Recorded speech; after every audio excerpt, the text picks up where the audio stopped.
할렐루야. 오늘도 하나님의 은혜와 축복이 충만하길 주님의 이름으로 축원합니다.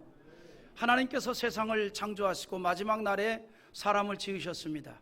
자, 그런데 하나님께서 마지막 날 사람을 지으시고 무엇을 했을까요? 아담과 하와를 지으신 다음에 다른 거 아니에요. 축복했습니다. 무엇을 말하는 거 아니?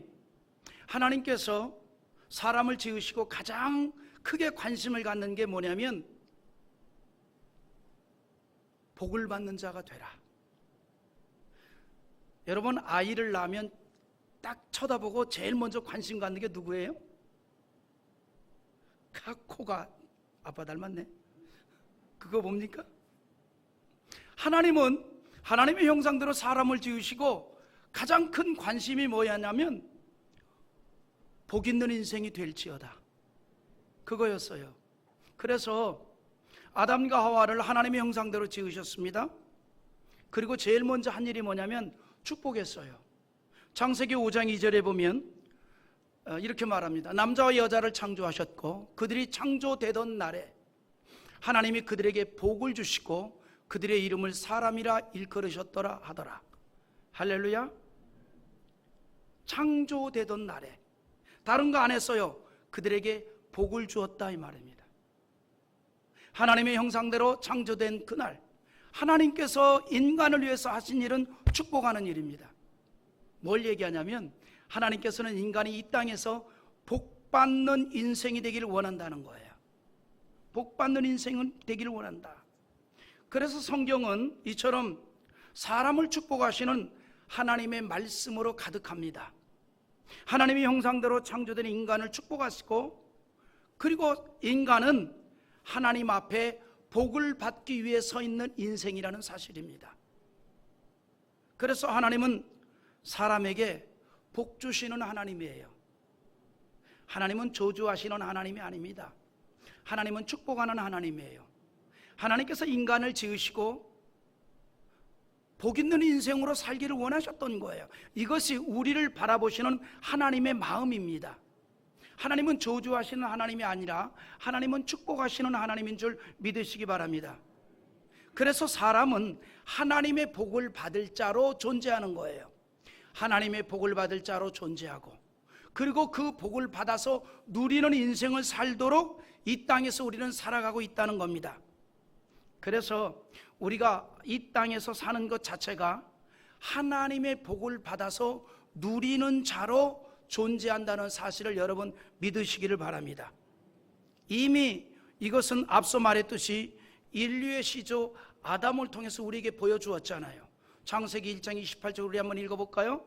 하나님이 그들에게 복을 주시며 하나님이 그들에게 이르시되 생육하고 번성하여 땅에 충만하라. 땅을 정복하라. 바다의 물고기와 하늘의 새와 땅에 움직이는 모든 생물을 다스리라 하시니라. 할렐루야.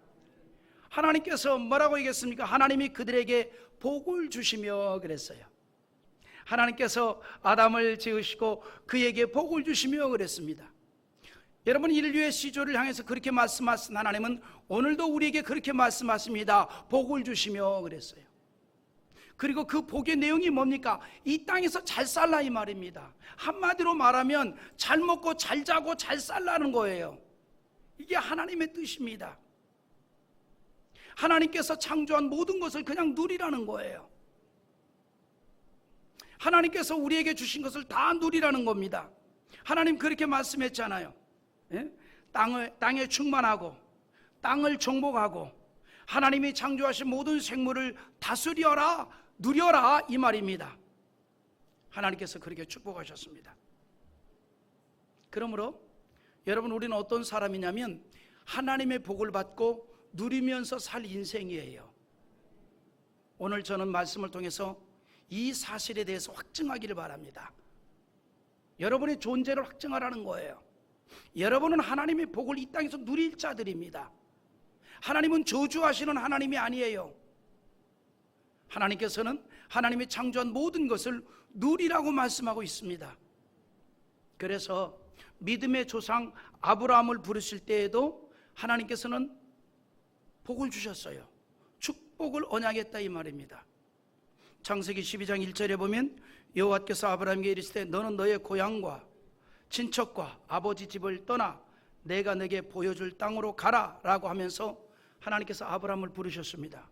그리고 그 부름을 받고 믿음으로 나아갈 때 너는 복 있는 인생이 될 것이다, 이렇게 말씀했어요. 그래서 창세기 12장 2절에서 내가 너로 큰 민족을 이루고 내게 복을 주어 내 이름을 창대하게 하리니 너는 복이 될지라.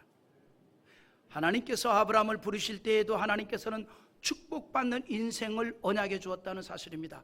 오늘 여러분들이 하나님의 자녀로 부름받았습니다. 마치 아브라함이 부름을 받았던 것처럼 여러분도 하나님의 자녀로 부름받았습니다. 여러분이 하나님의 자녀로 부름받은 그 순간 여러분은 이미 하나님의 축복받아 누릴 자로 부름받았다는 사실을 믿어야 한다, 이 말이에요. 그래서 하나님의 부름에 순종할 때에 하나님께서 아브라함에게 복을 주심으로 인하여서 그의 인생이 복이 되었습니다. 복받은 인생이 되었다, 이 말입니다. 어떻게 복을 받았습니까? 이스라엘 민족의 조상이 되었습니다. 또 모든 믿는 자의 조상이 되었습니다. 그리고 이스라엘 민족을 통해서 예수가 이 땅에 육신을 입고 오심으로 세상의 구원의 빛이 비춰지게 하였다는 사실입니다. 하나님께서는 이처럼 세상을 창조할 때부터 사람을 축복하셨습니다. 그리고 믿음의 조상 아브라함을 부를 때에도 축복했습니다. 뿐만 아니라 선민 이스라엘을 세우시고 그들을 위해서 또한 축복하셨습니다. 누구를 통해 제사장을 세워서 축복하도록 했습니다. 그러니까 여러분, 우리가 성경의 역사를 보세요.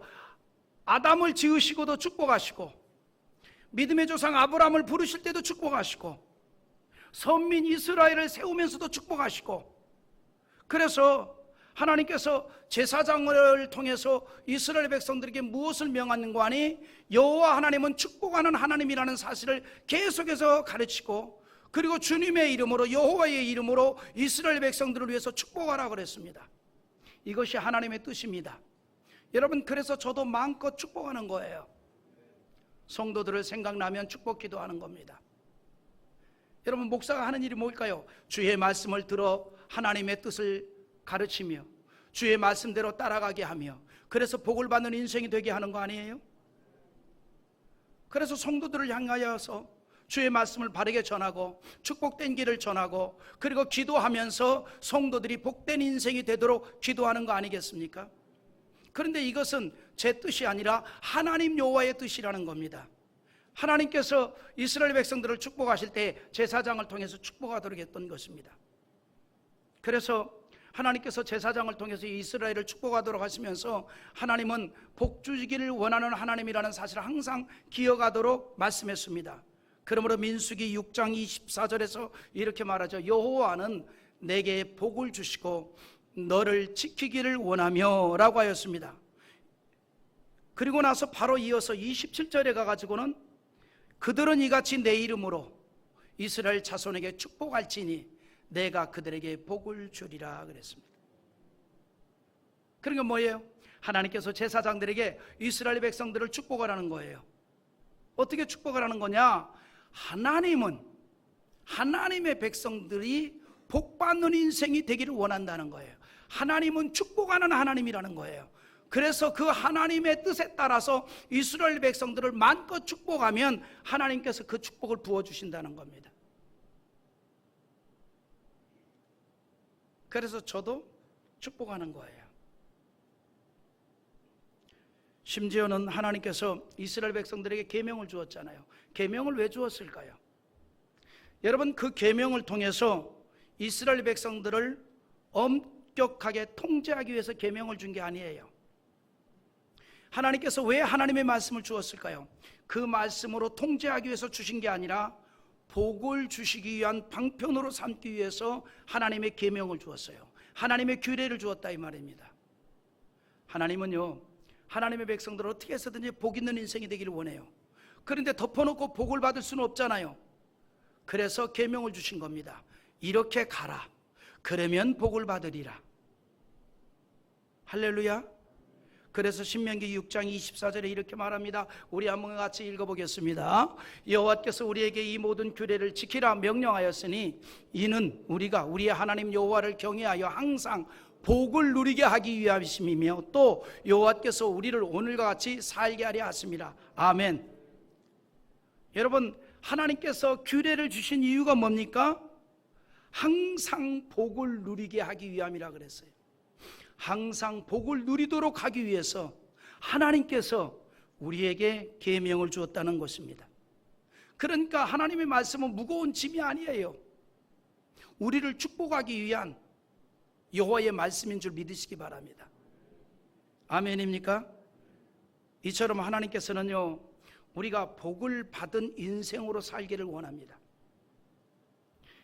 그래서 제사장으로 하여금 축복하도록 하였으며, 그런가 하면 모든 하나님의 백성들은 또 항상 서로 축복하면서 사는 자들이 되도록 말씀했습니다.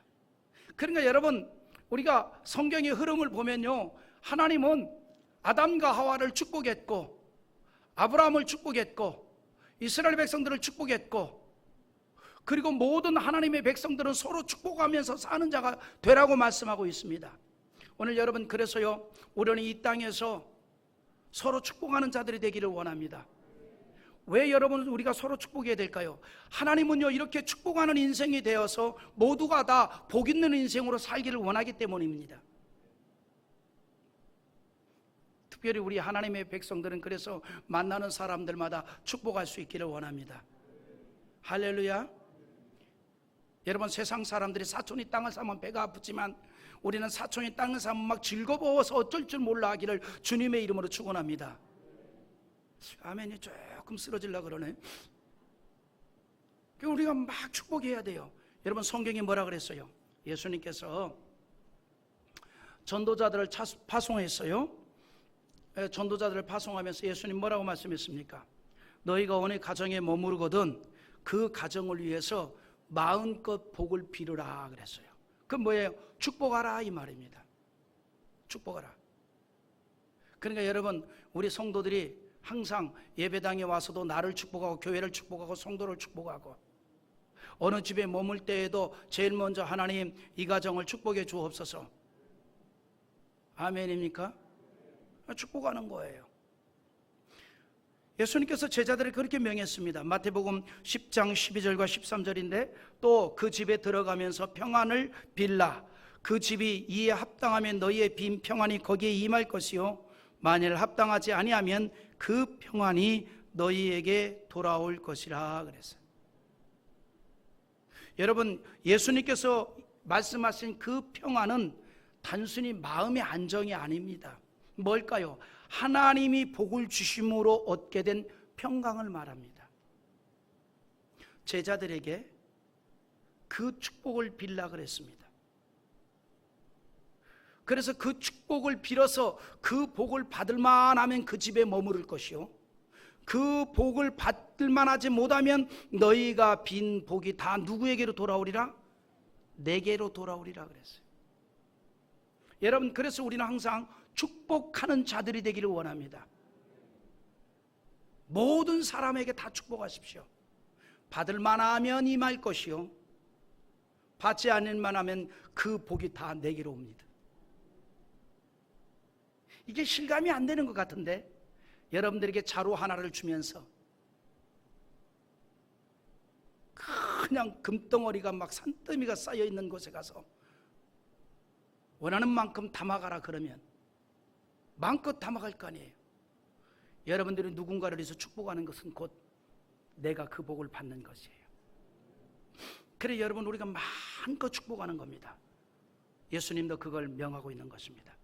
하나님께서 주신 축복으로 말미암아 평강을 누리게 하는 그 복을 빌려하는 것입니다. 이처럼 축복하는 일은 하나님의 형상대로 지음받은 인간에게 하나님께서 하심으로 시작이 되었고 또 제사장들을 통해서 계승이 되고 또한 그것이 가정에서도 계승이 되는데 아버지가 자식을 축복함으로 하나님의 축복의 물줄기도 계승되게 했던 것입니다. 그 대표적인 사건이 뭐예요? 이삭이 그 아들 야곱을 축복했잖아요. 이삭이 나이가 들어서 이제 죽음이 가까움을 알게 되어서 자녀에게 축복 기도를 해야 되겠다. 하나님의 축복의 물줄기가 계승되어야 되겠다. 그래서 축복 기도를 하게 됩니다. 마음껏 축복했습니다. 물론 이삭은 자기가 축복하고 있는, 지금 축복을 기도를 받고 있는 그가 에서인 줄 알고 축복하였습니다. 그런데 그 기도를 받고 있는 자는 누구였습니까? 야곱이었습니다. 하지만 야곱은 평소에도 하나님의 축복의 소중함과 그리고 귀함을 알았던 거예요. 때문에 이삭이 축복 기도를 할 때에 그는 정말 간절한 믿음으로 그 기도를 받았던 거예요. 이삭이 막 축복할 때 하나님, 지금 아버지가 축복하는 이 축복의 내용이 그대로 나에게 임하게 될 줄 믿습니다. 그 믿음으로 받았어요. 그 이삭이 야곱에게 축복했던 내용이 창세기 27장 28절과 9절인데 한번 읽어보겠습니다. 같이 봅니다. 하나님은 하늘에 있을과 땅에 기름짐이요 풍성한 곡식과 포도주를 내게 주시기를 원하노라. 만민이 너를 섬기고 열국이 내게 굴복하리니 너가 형제들의 주가 되고 내 어머니의 아들들이 내게 굴복하며 너를 저주하는 자는 저주를 받고 너를 축복하는 자는 복을 받기를 원하노라. 아멘. 여러분, 야곱이 받았던 축복 기도의 내용은 이 창세기 27장 28절과 9절인데 내용상으로 요약하면 딱 세 가지입니다. 첫째, 하늘의 이슬이 뭡니까? 하늘의 신령한 축복을 말합니다. 영적인 복을 말해요. 두 번째, 이 땅의 기름진 복이라 그랬습니다.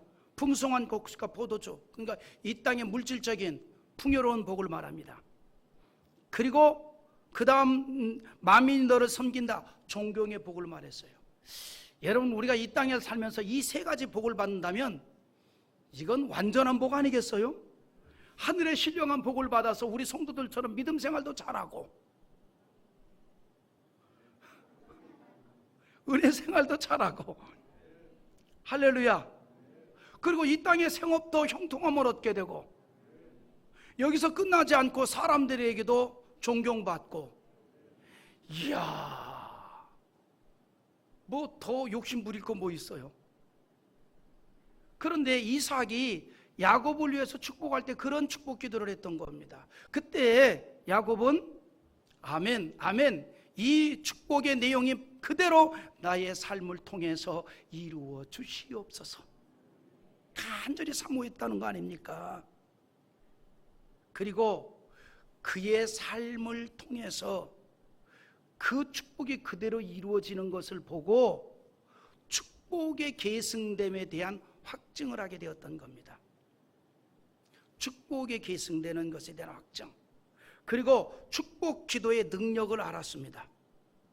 하나님의 복을 받을 자에 대한 축복 기도가 그대로 이루어진다는 걸 알았습니다.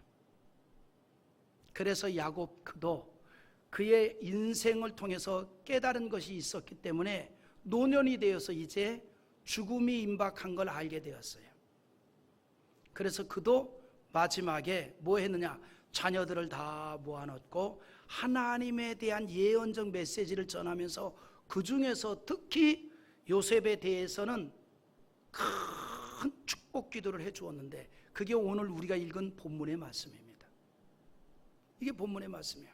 그러니까 우리가 읽은 이 본문의 내용이 뭐냐면, 야곱이 아버지의 축복 기도를 받고 일생을 살면서 그대로 이루어졌다는 것을 체험하고 그도 이제 노년이 되어서 그의 자녀에게 축복 기도한 내용입니다.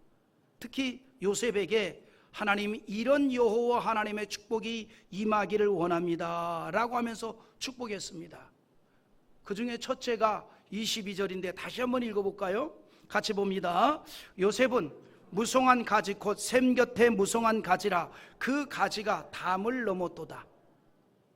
아주 이렇게 여러 가지 비유를 통해서 축복했습니다. 그런데 이 말씀보다 요셉의 인생을 적절하게 묘사된 말씀이 없을 거예요. 요셉의 인생은 하나님의 기대를 넉넉하게 이룬 인생이었습니다. 마치 샘 곁에 심겨진 나무가 무성하게 자라서 담장을 넘어가는 것 같이 복을 받았다는 겁니다. 뭐예요?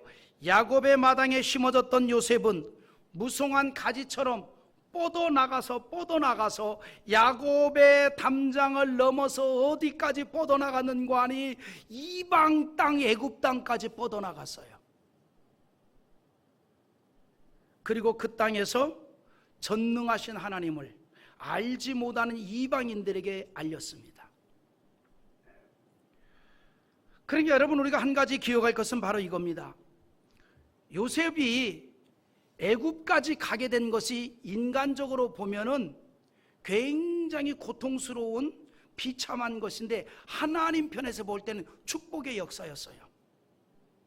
축복의 역사였다 이 말입니다. 야곱이 축복한 대로 샘 곁에 심겨진 나무것처럼 가지가 막 쭉쭉쭉쭉 자라서 이방 땅까지 확산되었다 이 말입니다. 하나님의 축복은요, 이처럼 백이 천이 되고 천이 만이 되는 그런 하나님의 역사입니다. 그래서 중요한 건 뭐냐면 그 이방 땅까지 가서 살아계신 하나님을 이방인에게 알렸다는 거죠. 그 대표적인 사건이 뭐예요? 바로 왕이 요셉을 총리로 임명하기 직전에 했던 말입니다. 바로 왕은 하나님을 모르는 사람이에요. 하나님의 역사를 모르는 사람이에요. 그런데 그런 바로 왕이 뭐라고 얘기했습니까? 이렇게 얘기했습니다. 그의 입에서 하나님을 얘기합니다. 누구 때문에? 요셉 때문에 그랬어요. 여러분 때문에 하나님을 알지 못하는 사람들이 그 입에서 하나님을 존엄성 있게 얘기할 수 있기를 원합니다. 우리 성경 한번 읽어볼까요? 창세기 41장 38절과 9절 한번 읽어봅니다. 자, 시작. 바로가 그의 신하들에게 이르되 이와 같이 하나님의 영에 감동된 사람을 우리가 어찌 찾을 수 있으리요 하고 요셉에게 이르되 하나님이 이 모든 것을 내게 보이셨으니 너와 같이 명철하고 지혜 있는 자가 없도다. 할렐루야. 하나님을 알지 못하는 바로 왕의 한 말이에요. 어떻게 해서 그렇게 할 수 있었을까? 요셉이 평소에 믿음으로 살았고 신앙으로 살았고 하나님의 중심으로 살았고 바로 왕에게도 이것을 알게 한 일은 내가 섬기는 여호와 하나님이 알게 하였습니다. 하나님을 알렸어요. 하나님을 전했다 이 말입니다. 그래서 바로는 하나님을 알지 못하는 사람임에도 불구하고 요셉에 대해서 하나님의 영에 충만한 사람이라고 얘기했어요. 하나님이 요셉에게 명철과 지혜를 주셨다라고 말합니다. 앞서 말씀드린 대로 그냥 우리가 인간적으로 생각해 보면 요셉의 세월, 요셉의 젊은 시절을 보면 한탄스러운 세월을 보낸 사람처럼 보이잖아요. 보세요. 형들에 의해서 구덩이에 던져졌다가 다시 구덩이에서 건져져서 살아나는가 했더니 상인들에게 종으로 팔아버리고 종으로 팔려서 애굽 땅까지 오게 되었고 애굽 땅에서 보디발의 집에 이 종으로 이제 가서 일을 하다가 거기서 또 억울한 누명을 쓰고 감옥에 또 갇히게 되고. 그런데 중요한 게 있습니다. 그 모든 과정이 샘 곁에 심어진 나무가 가지가 자라나듯이 하나님의 축복의 과정이었다는 거예요. 그러니까 인간적으로 볼 때는 그것이 고통이었고 아픔이었고 저주처럼 보였고 한탄스럽지만 하나님의 시각에서 볼 때는 축복을 이루기 위한 과정이었다는 거예요. 여호와의 축복을 위한 터를 다지고 있었던 과정이었다 이 말입니다. 요셉은 믿음의 사람이에요. 그걸 알았어요. 그걸 믿었어요. 누가 그걸 깨닫게 했어요? 성령께서 내주하심으로 알게 했다는 겁니다. 그러므로 그는 그 과정 속에서도 뭐 할 수 있었습니까? 평안할 수 있었어요. 마음의 평강이 넘쳤다 이 말입니다. 한탄하지 않았다 이 말이에요. 기쁨으로 가득했다 이 말입니다. 그가 형제들에 의해서 구덩이에 던져졌을 때든지 보디발의 집에서 모함을 받아 감옥으로 들어갈 때에도 그의 마음은 평안했습니다. 그가 성령의 사람이기 때문입니다. 하나님의 영으로 충만했기 때문입니다. 그리고 하나님의 역사를 믿음으로 보았기 때문입니다. 그래서 바로 왕이 말했듯이 요셉은 성령으로 충만했고 성령의 열매가 가득한 사람이라고 하였습니다. 그런데 요셉의 이런 행동의 근원은 어디에서 왔을까? 하나님의 셈에 뿌리를 내리고 있었기 때문이에요. 하나님의 셈에 뿌리를 내리고 있었다. 그래서 야곱이 그걸 이야기하고 있는 겁니다. 요셉에 대해서 셈 곁에 있는 무성한 가지라고 하였습니다. 이 셈이 뭡니까? 생수의 근원이 되시는 여호와이십니다. 다시 말해서 요셉의 마음과 생각은 오직 그 뿌리가 여호와 하나님에게 두고 있었다는 거예요. 요셉의 마음과 생각은 오직 그 뿌리가 하나님에게 두고 있는 거예요. 그리고 셈 곁에 있는 무성한 가지의 복을 받는데, 그 가지의 복에 대해서 시편 기자는 시편 1편에서 이렇게 표현합니다. 시냇가에 심은 나무로 비유해서 말했습니다. 하나님의 복을 받은 사람은 시냇가에 심은 나무와 같이 항상 그 잎이 푸르고 때를 따라서 열매를 맺는다는 사실입니다. 그래서 시편 1편 3절에서 이렇게 말하죠. 그는 시냇가에 심은 나무가 철을 따라 열매를 맺으며 그 잎사귀가 마르지 아니함 같으니 그가 하는 모든 일이 다 형통하리로다 그랬어요. 믿으면 아멘 합시다. 요셉이 마치 시냇가에 심은 나무와 같은 인생이라는 겁니다. 그는 하나님의 셈에서 늘 생명력을 공급받고 있었습니다. 그래서 멀리 뻗어나갔는데 그게 축복이었던 거예요. 형통한 인생으로 펼쳐지게 되었습니다. 요셉은 형들에 의해서 외국에 왔습니다. 자의에 의한 것이 아니라 타의에 의해서 애굽 땅에 왔습니다. 그냥 온 것이 아니라 종으로 끌려왔습니다. 그러나 그것은 하나님의 축복의 확산이었다는 사실이에요. 끌려온 그 땅은 요셉에게는 형통의 땅이 되었습니다. 기회의 땅이 되었습니다. 끌려왔지만 오히려 그 땅에서 축복이 되었습니다. 왜냐하면 요셉은 하나님의 복을 받은 인생이기 때문입니다. 그래서 요셉에 대한 하나님의 축복은 애굽 땅까지 펼쳐지게 되었다는 것입니다. 그것이 하나님의 복을 받도록 하였습니다. 오늘 여러분, 우리가 바로 그런 인생이 되기를 원합니다. 이미 우리는 그런 인생으로서의 자격을 받았습니다. 앞서 말씀드린 대로 아브라함이 믿음의 조상으로 부름받을 때에 이미 그는 하나님의 큰 복을 받을 자로 약속을 받았습니다.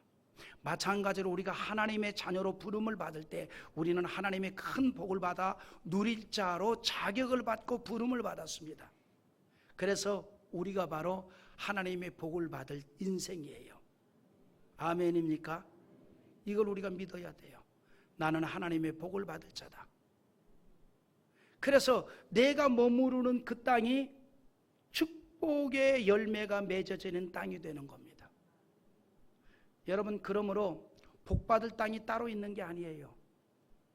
복받을 사람이 머무르고 있으면 그곳이 하나님의 축복의 열매가 맺어지게 되는 겁니다. 그러면 복받을 사람이 누굽니까? 바로 셈의 근원이 되신 여호와 하나님께 내 마음에 뿌리를 내리고 있으면 그가 바로 복받을 자예요.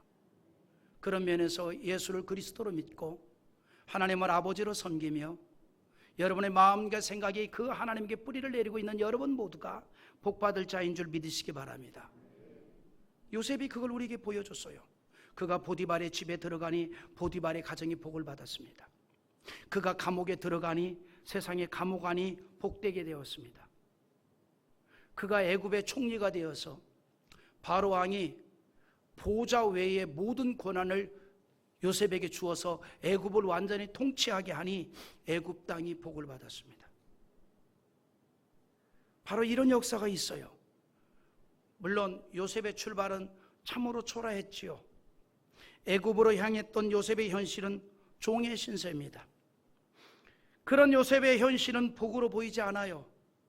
하지만 그것은 사람의 생각이었고 사람의 평가입니다. 그의 초라하고 한탄스러워 보이는 현실이나 출발은 사람들의 생각하고는 전혀 다르게 하나님의 복을 받고 있는 중이었다는 거예요. 그리고 그 복은 이방 땅 애굽에서 누리게 되었습니다. 요셉을 통해서 70명의 대가족이 애굽에서 살게 되었고 애굽 땅은 7년 흉년에서도 살아남게 되었다는 사실입니다. 이런 요셉에 대해서 야곱은 뭐라고 얘기합니까? 셈 곁에 무성한 가지였다 라고 말합니다. 그리고 그 셈으로부터 물을 공급받아서 무성한 가지가 되었다는 겁니다. 이 셈은 바로 하나님의 은혜의 셈을 말하고 있습니다. 그 셈을 통해서 인생이 무성한 가지처럼 되었다는 사실이에요. 여러분, 우리도 우리 인생의 셈이 하나님이 되고 그 셈을 통해서 항상 생수를 공급받으면 인생이 무성한 가지처럼 번성하게 되는 줄 믿으시기 바랍니다. 형통하게 됩니다. 하나님이 우리 인생에 마르지 않는 셈이고 생수의 근원이 되어진다면 우리의 인생은 무성한 가지처럼 축복으로 뻗어나가게 되어진다는 겁니다. 그래서 생수의 근원이 되시는 여호와 하나님에게 내 삶에 뿌리를 내리는 자 되기를 원합니다. 할렐루야. 그러나 반대로 생수의 근원이 되신 하나님을 외면할 때 그 인생은 마른 가지처럼 된다 그랬어요. 여러분, 마른 가지는요 부러집니다. 뻗어나갈 수가 없어요. 잎이 무성하지도 않습니다. 꽃이 피지도 않습니다. 열매도 없게 된다 이 말입니다. 그래서 한때 생수의 근원이신 여호와를 버린 이스라엘에 대한 경고의 메시지를 에레미야 선지자가 이렇게 외쳤는데 한번 읽어보겠습니다. 에레미야 17장 13절 읽어봅시다. 이스라엘의 소망이신 여호와여, 무릇 주를 버리는 자는 다 수치를 당할 것이라. 무릇 여호와를 떠나는 자는 흙에 기록되오리니 이는 생수의 근원이신 여호와를 버림이니이다. 아멘. 여러분, 하나님께서 우리 인생의 생수이고 셈이 됩니다. 그래서 요셉처럼 종으로 팔려가듯이 초라하고 망할 것 같은 인생이지만 생수의 근원이 되신 여호와 하나님에게 삶의 뿌리를 내리면 그 인생이 복이 된다. 믿으면 아멘 합시다. 여러분, 이번 주간에는 우리의 명절 추석이잖아요. 뭐 코로나 때문에 이렇게 예전처럼 그렇게 많은 분들이 만나지는 못하지만 그래도 가족과 친지를 만나게 될 것입니다. 그런데 가족과 친지를 만날 때 요셉을 축복했던 야곱처럼 또 이삭을 축복했던 야곱을 축복했던 이삭처럼 여러분, 우리도 축복을 나누는 자 되기를 바랍니다. 할렐루야. 물 없는 사막에 심겨진 마른 나무가 아니라 샘 곁에 무성한 가지처럼 번성하고 형통하는 인생을 축복하고 축복하는 그러한 한 주간이 될 수 있기를 원합니다. 만나는 사람들마다 소식을 들을 때마다 크게 축복하기를 바랍니다. 할렐루야. 우리가 만나서 누군가의 소식을 들었을 때 기대 이상으로 잘 됐으면은 아침에 먹은 그 송편이 괜히 소화가 안 되는 것 같은 그런 마음 갖지 마시고 기쁨으로 더 크게 축복하시기를 바랍니다. 할렐루야. 우리 하나님으로 말미암아 그러는 자가 복을 받는 인생이 되는 겁니다. 야곱은 요셉에 대해서 그렇게 축복을 했는데 우리 25절 한번 읽어보겠습니다. 시작. 내 아버지의 하나님께로 말미암나니 그가 너를 도우실 것이요 전능자로 말미암나니 그가 내게 복을 주실 것이라. 위로 하늘의 복과 아래로 깊은 샘의 복과 젖먹이는 복과 태의 복이로다. 할렐루야.